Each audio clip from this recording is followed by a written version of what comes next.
And a small town police department is turning to the internet to raise money for their dogs, in particular for a second K-9 unit. As Barbara Harrington reports, Winchester police say the dogs are their best tool in the fight against a growing drug problem.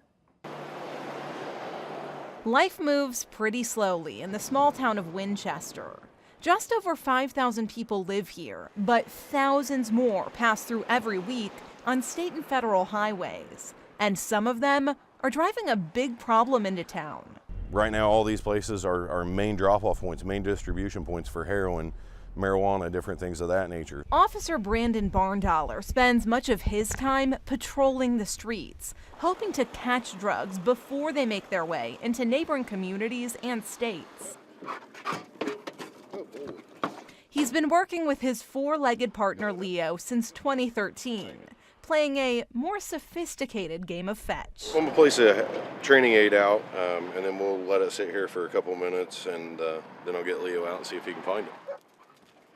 Leo is trained to sniff out several different types of narcotics. During this exercise, he's picking up on the smell of heroin nestled in a truck's wheel well, a skill Barndollar says has proven invaluable. If he sits on the car, which is the indication, and stares at the car, that tells me that he believes the odor of narcotics is coming from that car. And in that case, that gives me reasonable, probable cause to search the vehicle at that point without having to get a warrant or anything. Leo helps with narcotics cases up to 6 times a day, in addition to his regular patrol work. Drug trafficking has become such a big problem in Winchester, the police department wants to get a second K-9 unit. I can't be available every day for 24 hours a day. So to us, we see the increase in our overdoses, we see the increase in the drug use and crime in our area. And one of the biggest tools that we have to combat that is a dog. Good boy, good boy. Getting a second K-9 will cost the department about $20,000 up front. That's a large price tag considering they don't even have a budget for Leo. They rely on donations. And this time, they're asking people outside of the community to help through an online fundraiser on GoFundMe. It's not a problem just here.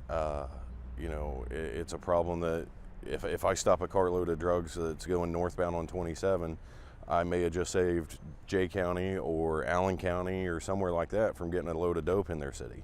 The department still has about $13,000 to go before it reaches its goal. This is the best tool that we feel we have to be able to go get the drugs off the street and get the people who have them, get it out of their cars, get them trafficking it, and maybe potentially save a kid from getting stuck with a dirty needle.